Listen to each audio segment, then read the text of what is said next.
Imagine that we were able to control space or control time. The kinds of things that we'd be able to do would be amazing. I might be able to go from here to here, to here, to here, and over to here in only an instant. Now, we all think that this kind of trip would be impossible, and it probably is. But in the last few years, our ideas about the true nature of space and time have been going through some changes, and things that used to seem like science fiction are looking not so far-fetched.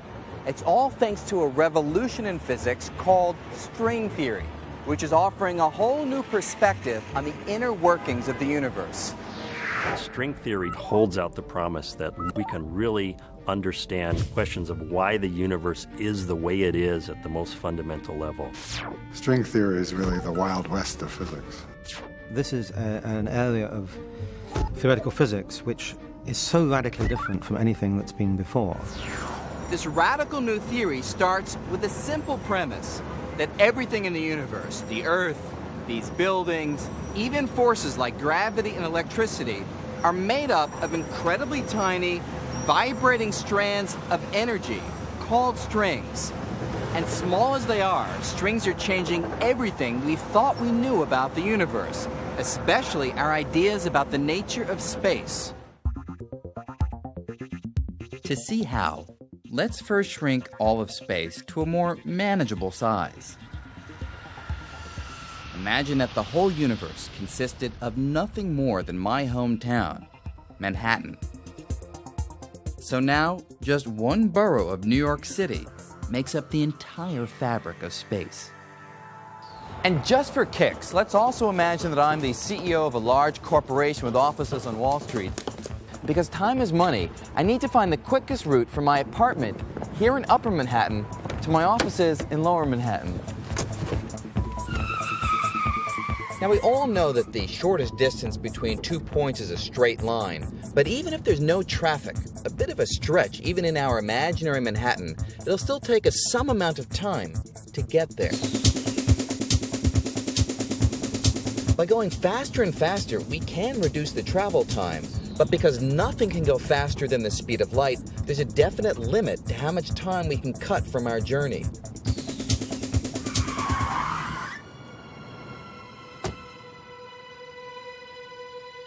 This Manhattan universe fits with an old classical vision of space. Basically, a flat grid that's static and unchanging. But when Albert Einstein looked at the fabric of space, he saw something completely different. He said that space wasn't static. It could warp and stretch. And there could even be unusual structures of space, called wormholes. A wormhole is a bridge or a tunnel that can link distant regions of space. In effect, a cosmic shortcut. In this kind of universe, my commute would be a New Yorker's dream. But there's a hitch. To create a wormhole, you've got to rip or tear a hole in the fabric of space. But can the fabric of space really rip? Can this first step toward forming a wormhole actually happen? Well, you can't answer these questions on an empty stomach.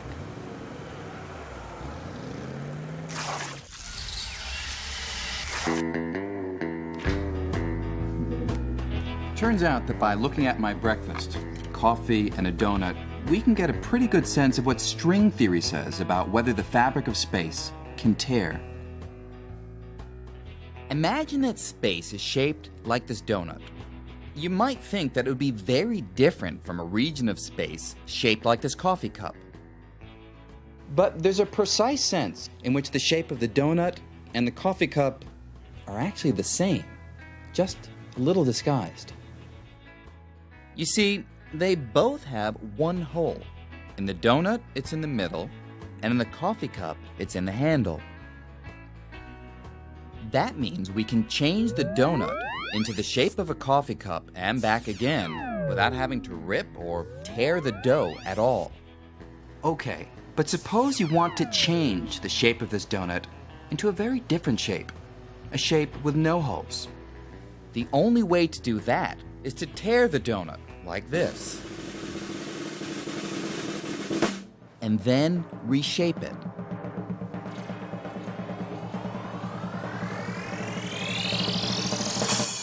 Unfortunately, according to Einstein's laws, this is impossible. They say that space can stretch and warp, but it cannot rip. Wormholes might exist somewhere fully formed, but you could not rip space to create a new one over Manhattan or anywhere else. In other words, I can't take a wormhole to work. But now, string theory is giving us a whole new perspective on space, and it's showing us that Einstein wasn't always right. To see how, let's take a much closer look at the spatial fabric. If we could shrink down to about 1/millionth of a billionth of our normal size, we'd enter the world of quantum mechanics. The laws that control how atoms behave. It's the world of light and electricity and everything else that operates at the smallest of scales. Here, the fabric of space is random and chaotic. Rips and tears might be commonplace.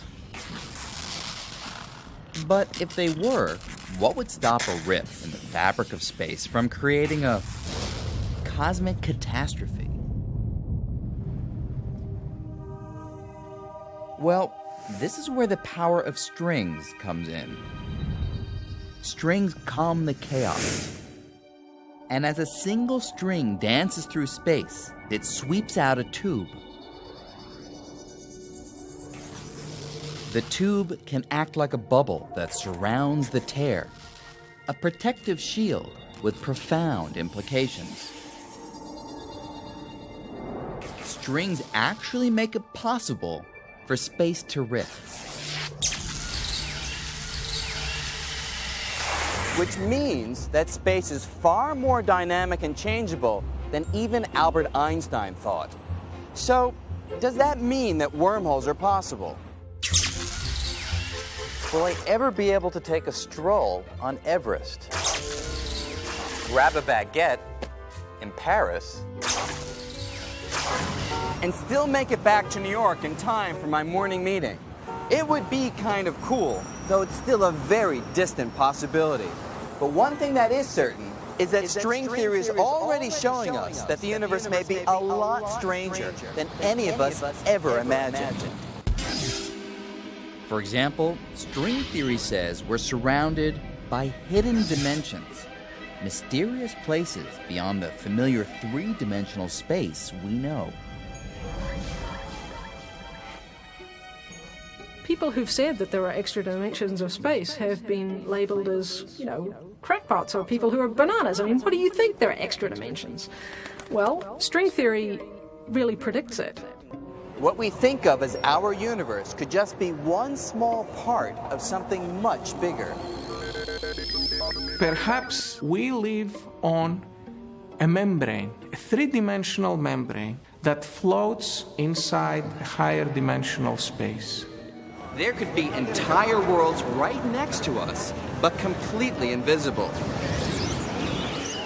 These other worlds would, in a very literal sense, be parallel universes. This isn't a particularly exotic or strange notion. No wonder physics students are lining up to explore the strange world of string theory. String theory is very active. Things are happening. There are a lot of people doing it. Most of the young kids, given the choice, at a ratio of something like 10-to-1, they will go into string theory. But strings weren't always this popular.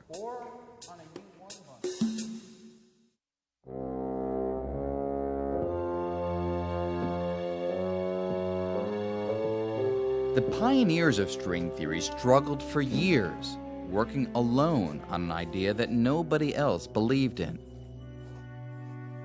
Here's the gist of it. For decades, physicists believed that the tiniest bits inside an atom were point particles. Flying around the outside were the electrons, and inside were protons and neutrons, which were made up of quarks. But string theory says that what we thought were indivisible particles are actually tiny vibrating strings. It's nothing really mystical. It's a really tiny string. It either closes into its little circle or it has endpoints, but it's just a little string.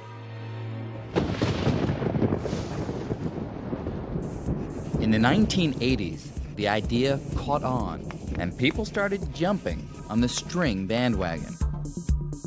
Well, the fact that suddenly all these other people were working in the field had its advantages and its disadvantages. It was wonderful to see how rapidly the subject could develop now because so many people were working on it. One of the great attractions of strings is their versatility.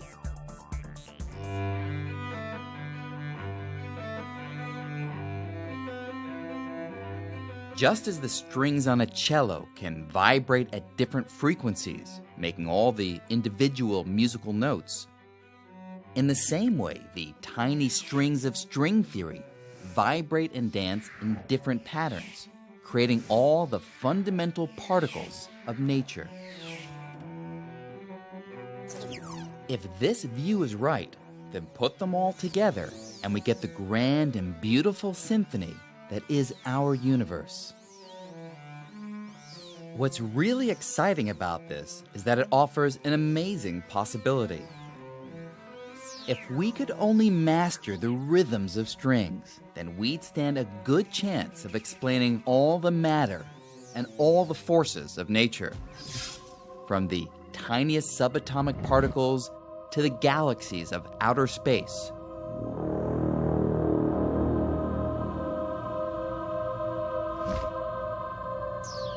This is the potential of string theory, to be a unified theory of everything. But at first sight, in our enthusiasm for this idea, we seem to have gone too far.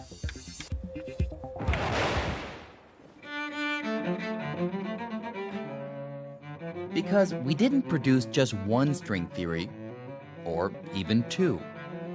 We somehow managed to come up with 5. 5 different string theories, each competing for the title of the theory of everything. And if there's going to be the fundamental theory of nature, there ought to be one of them. I suppose a number of string theorists thought, oh, that's fantastic, that's wonderful, and maybe one of these will end up being the right theory of the world. And yet there must have been a little nagging voice at the back of their head that said, well, why are there 5?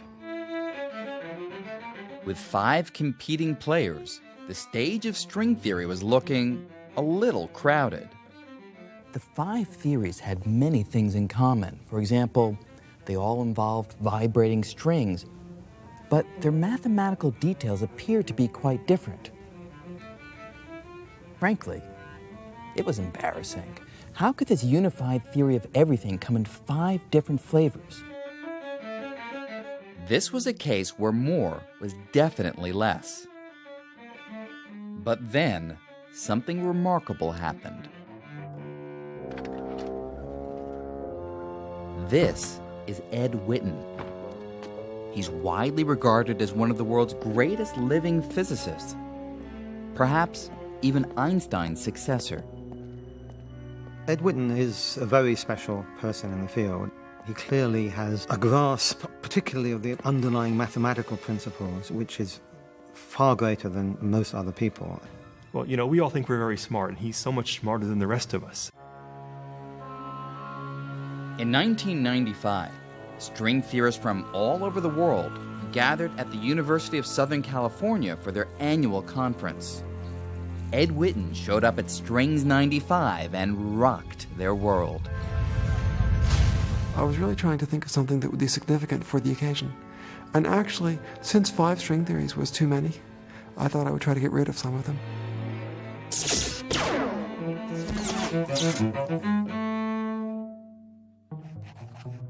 To solve the problem, Witten constructed a spectacular new way of looking at string theory. Ed announced that he had thought about it, and moreover, he had solved it. He was going to tell us the solution to every string theory in every dimension, which was an enormous claim. But coming from Ed, it was not so surprising. The atmosphere was electric because all of a sudden, string theory, which had been going through kind of doldrums, was given an incredible boost, a shot in the arm. Ed Witten gave his famous lecture, and he said a couple of words that got me interested. And for the rest of the lecture, I got hooked up on the first few words that he said and completely missed the point of his lecture. I remember I had to give the talk after him, and I was kind of embarrassed too. Ed Witten just blew everybody away. Ed Witten blew everybody away because he provided a completely new perspective on string theory.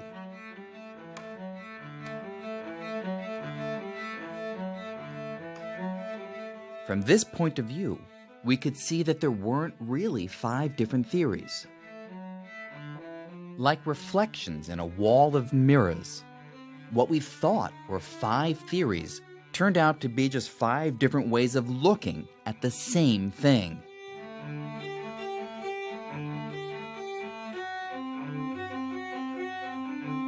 String theory was unified at last.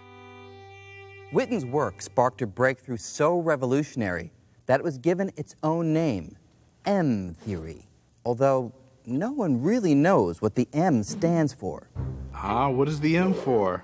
M theory. M theory. M theory. M theory. M theory. M theory is a theory. I don't actually know what the M stands for. Well, the M has... I've heard many descriptions. Mystery theory, magic theory. It's the mother theory. Matrix theory. Monstrous theory. I don't know what Ed meant. M stands for magic, mystery, or matrix, according to taste. I suspect that the M is an upside-down W for Witten. Some cynics have occasionally suggested that M may also stand for murky, because our level of understanding of the theory is in fact so primitive. Maybe I shouldn't have told you that one. Whatever the name, it was a bombshell. Suddenly, everything was different. There was a lot of panic, if you like, realizing that big things were happening and all of us not wanting to get left behind in this new revolution of string theory. After Witten's talk, there was renewed hope that this one theory could be the theory to explain everything in the universe. But there was also a price to pay. Before M theory, strings seemed to operate in a world with 10 dimensions. These included 1 dimension of time, the 3 familiar space dimensions, as well as 6 extra dimensions, curled up so tiny that they're completely invisible. Well, we think these extra dimensions exist because they come out of the equations of string theory. Strings need to move in more than 3 dimensions. And that was a shock to everybody, but then we learned to live with it. But M theory would go even further, demanding yet another spatial dimension, bringing the grand total to 11 dimensions. We know that there have to be 11 dimensions for this theory to make sense. So there must be 11 dimensions. We only see 3 plus 1 of them. How is that possible? For most of us, it's virtually impossible to picture the extra higher dimensions. I can't.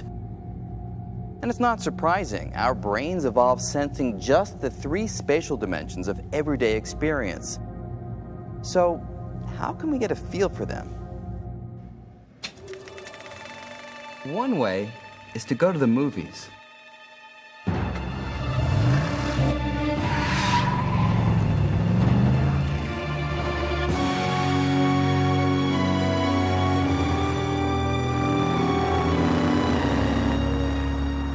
We're all familiar with the real world having 3 spatial dimensions. That is, anywhere I go, I can move left, right, back, forth, or up, down. But in the movies, things are a bit different. Even though the characters on a movie screen look three-dimensional, they actually are stuck in just 2 dimensions. There is no back-forth on a movie screen. That's just an optical illusion. To really move in the back-forth dimension, I'd have to step out of the screen. And sometimes moving into a higher dimension can be a useful thing to do.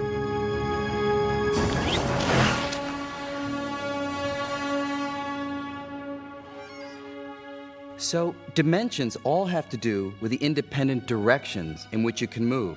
They're sometimes called degrees of freedom. The more dimensions or degrees of freedom you have, the more you can do. That's right. And if there really are 11 dimensions, then strings can do a lot more too. People found fairly soon that there were objects that lived in these theories, which weren't just strings, but were larger than that. They actually looked like membranes or surfaces. The extra dimension Witten added allows a string to stretch into something like a membrane, or a brain for short. A brain could be three-dimensional, or even more. And with enough energy, a brain could grow to an enormous size. Perhaps even as large as a universe. This was a revolution in string theory. String theory has gotten much more baroque. I mean, now there are not only strings, there are membranes. People go on calling it string theory, but the string theorists are not sure it really is a theory of strings anymore. The existence of giant membranes and extra dimensions would open up a startling new possibility. That our whole universe is living on a membrane inside a much larger, higher dimensional space. It's almost as if we were living inside a loaf of bread.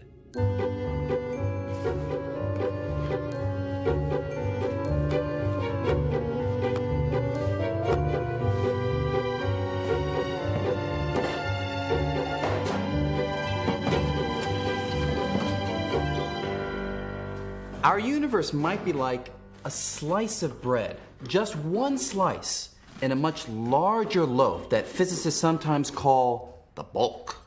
And if these ideas are right, the bulk may have other slices, other universes that are right next to ours, in effect, parallel universes. Not only would our universe be nothing special, but we could have a lot of neighbors. Some of them could resemble our universe. They might have matter and planets and, who knows, maybe even beings of a sort. Others could certainly be a lot stranger. They might be ruled by completely different laws of physics. Now, all of these other universes would exist within the extra dimensions of M-theory, dimensions that are all around us. Some even say they might be right next to us, less than a millimeter away. But if that's true, why can't I see them or touch them? If you have a brain living in a higher dimensional space and your particles, your atoms, cannot get off the brain, it's like trying to reach out, but you can't touch anything. It might as well be on the other end of the universe. And it's a very powerful idea, because if it's right, it means that our whole picture of the universe is clouded by the fact that we're trapped on just a tiny slice of the higher dimensional universe. It is a powerful idea, especially because it may help solve one of the great mysteries of modern science. It has to do with gravity. It's been more than 300 years since Isaac Newton came up with the universal law of gravity, inspired, as the story goes, by seeing an apple fall from a tree. Today it seems obvious that gravity is a powerful force.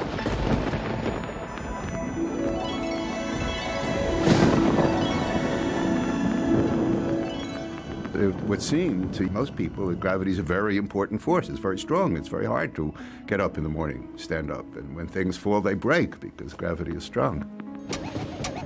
The fact of the matter is that it's not strong. It's really a very weak force. Gravity pulls us down to the Earth and keeps our Earth in orbit around the Sun. But in fact, we overcome the force of gravity all the time. It's not that hard. Even with the gravity of the entire Earth pulling this apple downward, the muscles in my arm can easily overcome it. And it's not just our muscles that put gravity to shame. Magnets can do it too, no sweat. Magnets carry a different force, the electromagnetic force. That's the same force behind light and electricity. It turns out that electromagnetism is much, much stronger than gravity. Gravity, in comparison, is amazingly weak. How weak? The electromagnetic force is some 1,000 billion times stronger. That's a 1 with 39 zeros following it. The weakness of gravity has confounded scientists for decades. But now, with the radical world of string theory, filled with membranes and extra dimensions, there's a whole new way to look at the problem. One way of approaching the question of why gravity is so weak compared to all the other forces is to turn the question completely on its head and say, no, actually, gravity isn't very weak compared to all the other forces. It just appears to be weak.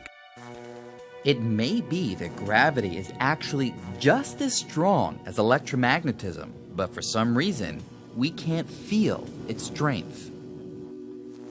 Consider a pool table, a very large pool table.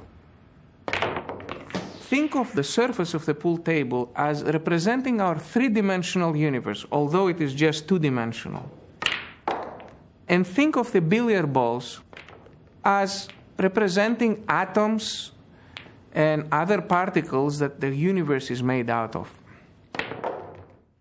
So here's the wild idea.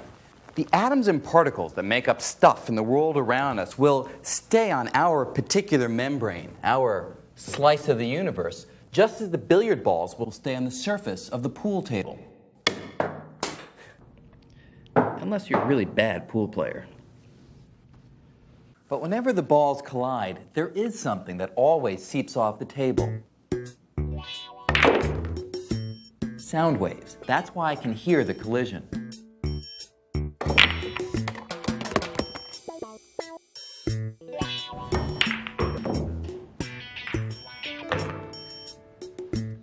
Now, the idea is that gravity might be like the sound waves. It might not be confined to our membrane. It might be able to seep off our part of the universe.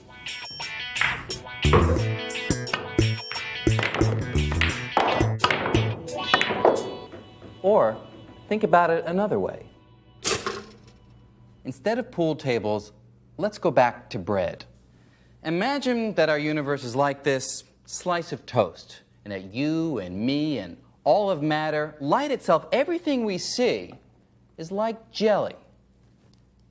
Now, jelly can move freely on the surface of the toast, but otherwise it's stuck. It can't leave the surface itself.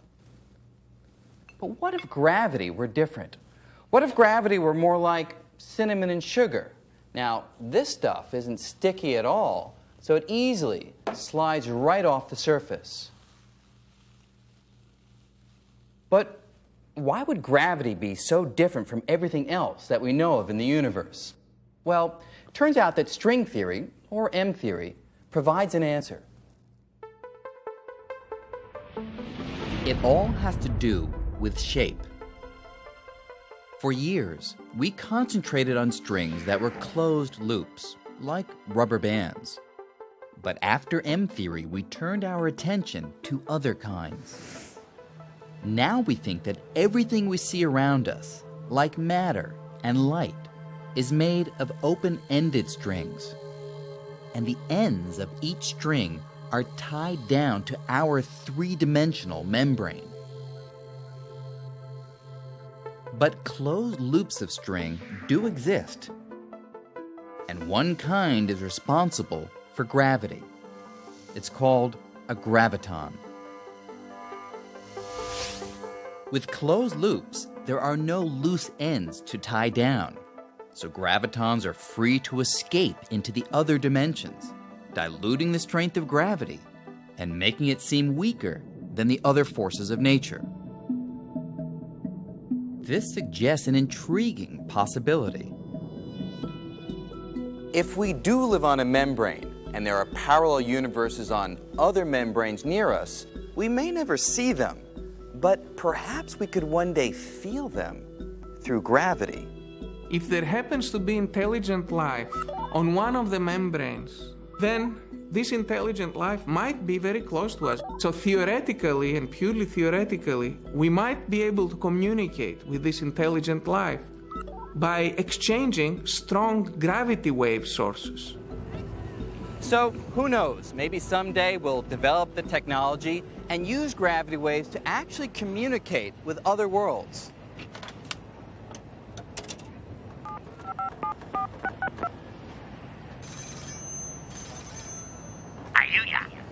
Yeah, hey, it's Brian. How you doing? Brian,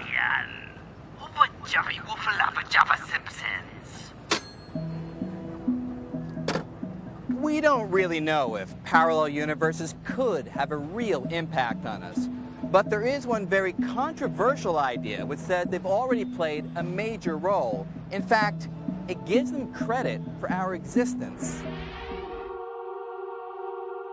As the classic story goes, the vast universe we see today was once extremely small, unimaginably small. Then, suddenly, it got bigger. A lot bigger during the dramatic event known as the Big Bang.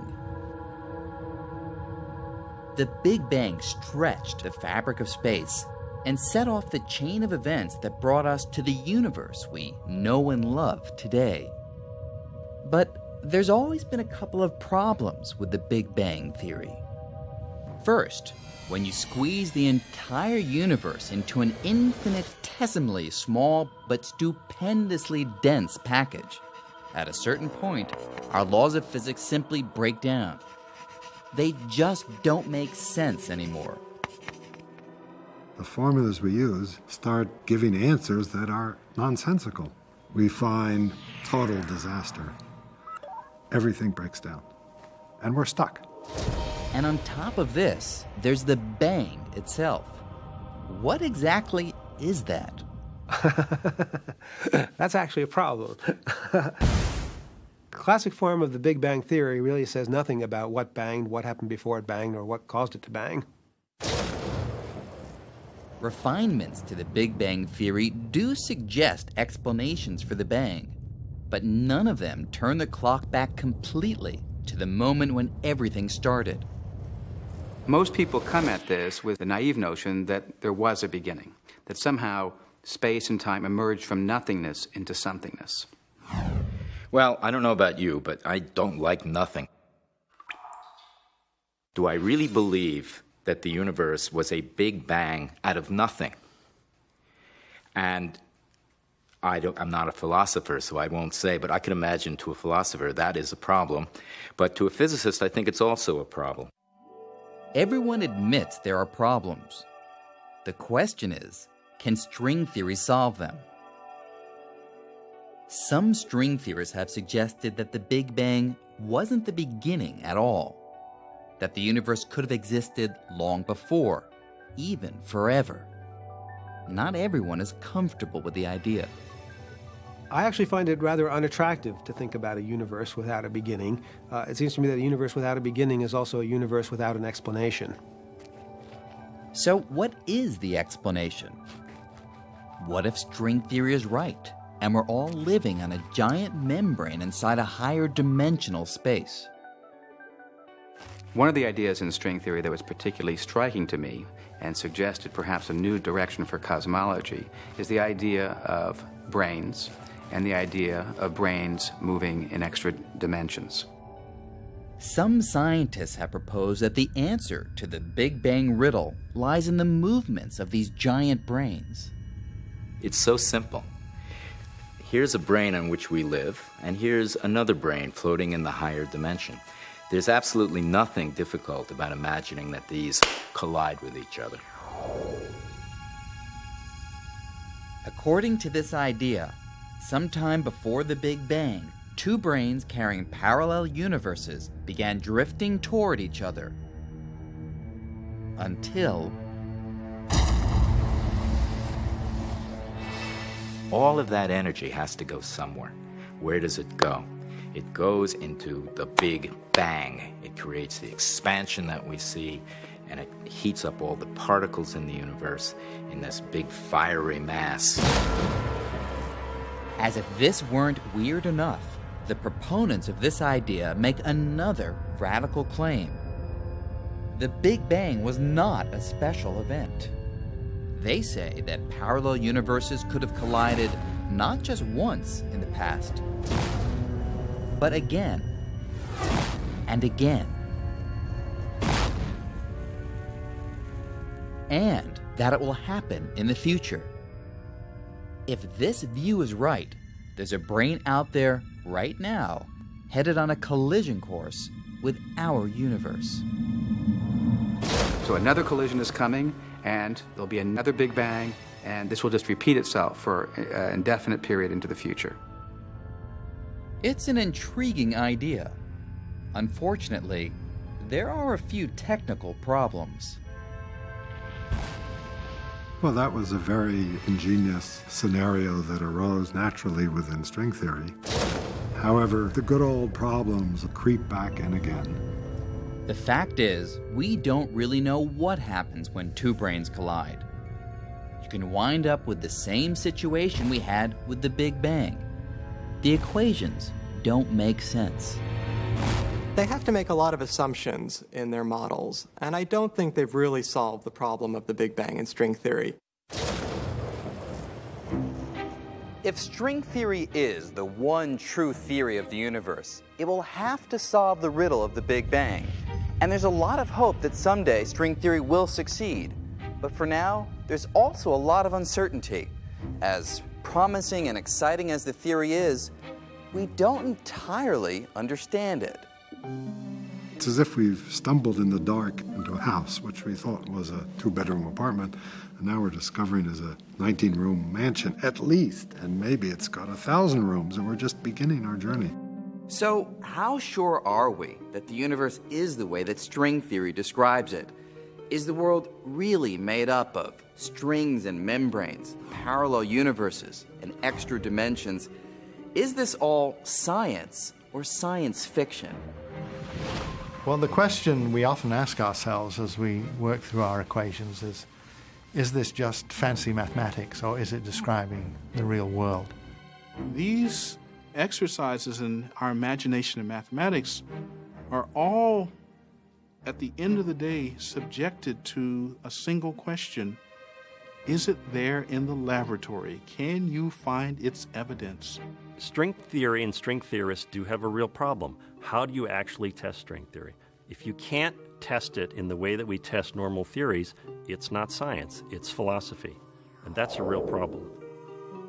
Strings are thought to be so tiny, much smaller than an atom, that there's probably no way to see them directly. But even if we never see strings, we may someday see their fingerprints. You see, if strings were around at the beginning of the universe, when things were really tiny, they would have left impressions or traces on their surroundings. And then, after the Big Bang, when everything expanded, those traces would have been stretched out along with everything else. So if that's true, we may someday see the telltale signs of strings somewhere in the stars. But even here on Earth, there's a chance we can detect evidence of strings. This past year in Illinois serves as command central for a lot of this research. Well, actually, the real work happens underground, where the hunt is on for evidence supporting string theory, including extra dimensions.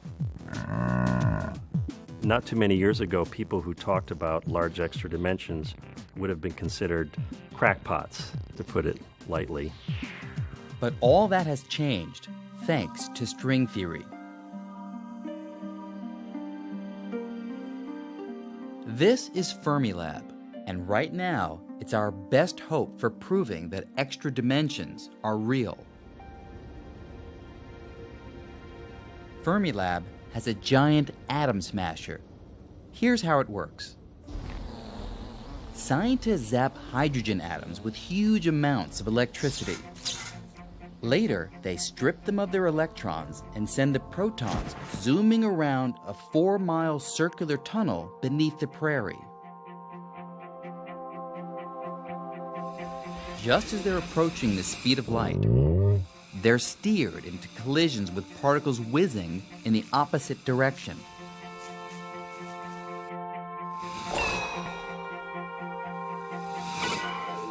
Most collisions are just glancing blows, but occasionally there's a direct hit. The result is a shower of unusual subatomic particles. The hope is that among these particles will be a tiny unit of gravity, the graviton. Gravitons, according to string theory, are closed loops, so they can float off into the extra dimensions. The grand prize would be a snapshot of a graviton at the moment of escape. And then the graviton goes to the extra dimension, and then it shows in the detector by its absence. You see it by its absence. Unfortunately, Fermilab hasn't yet seen the vanishing graviton. And the pressure is on, because another team is hot on the same trail.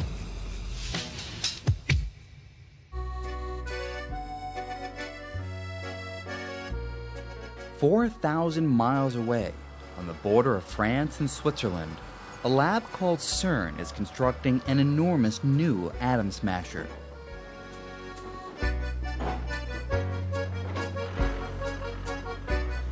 When it's finished, it will be 7 times more powerful than Fermilab's.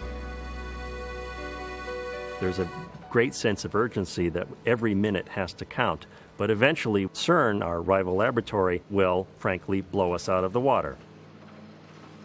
CERN will blow Fermilab out of the water not only in the search for extra dimensions, but other wild ideas. At the top of the to-do list for both labs is the hunt for something called supersymmetry. That's a central prediction of string theory, and it says in a nutshell that for every subatomic particle we're familiar with, like electrons, photons, and gravitons, there should also be a much heavier partner called a sparticle, which so far no one has ever seen. Now, because string theory says sparticles should exist, finding them is a major priority. So it's a big discovery to find supersymmetry. That's a humongous discovery, and I think it's a bigger discovery to find supersymmetry than to find life on Mars. If we were to hear tomorrow that supersymmetry was discovered, there would be parties all over the planet. The problem is, if they exist, the sparticles of supersymmetry are probably incredibly heavy. So heavy that they may not be detected with today's atom smashers.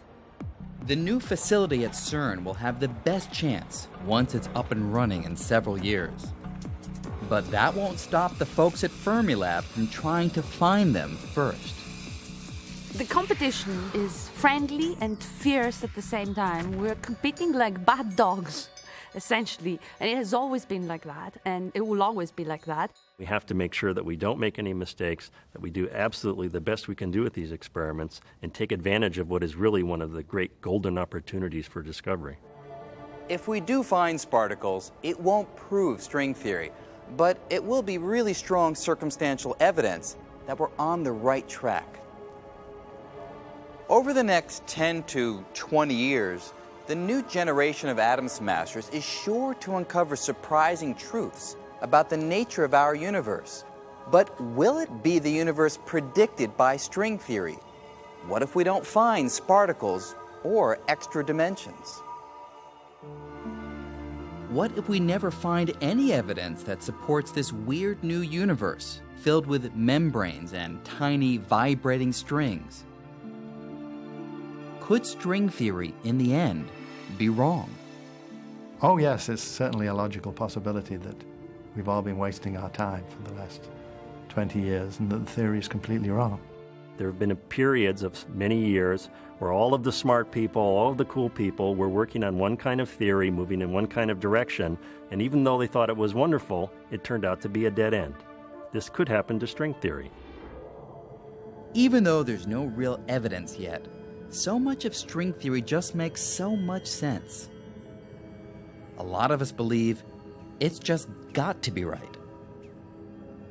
I don't think it's ever happened that a theory that has the kind of mathematical appeal that string theory has turned out to be entirely wrong. I would find it hard to believe that that much elegance and mathematical beauty would simply be wasted.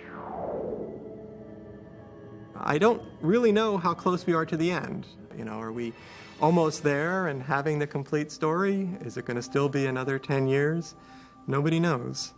I think it's going to keep me busy for a long time.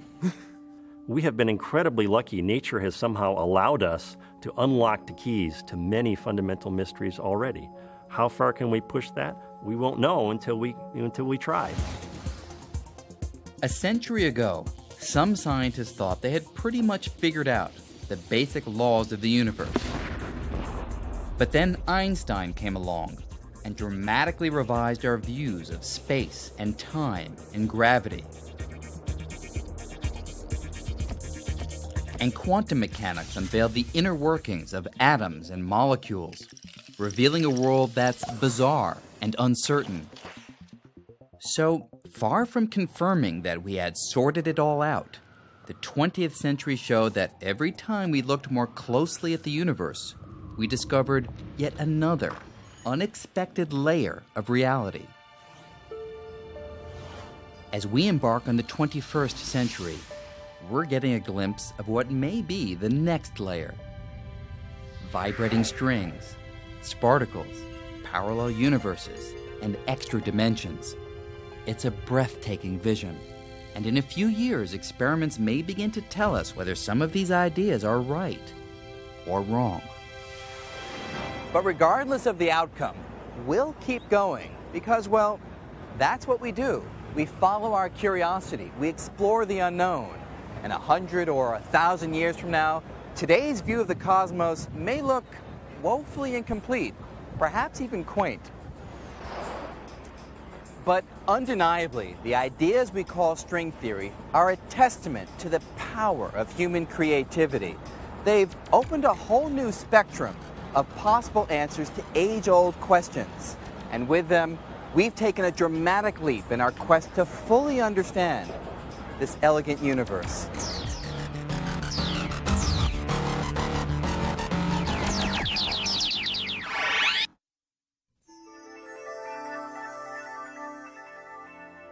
On NOVA's website, go behind the scenes with Brian Greene. Journey into the subatomic world. Play with strings. Picture other dimensions and much more. Find it on pbs.org.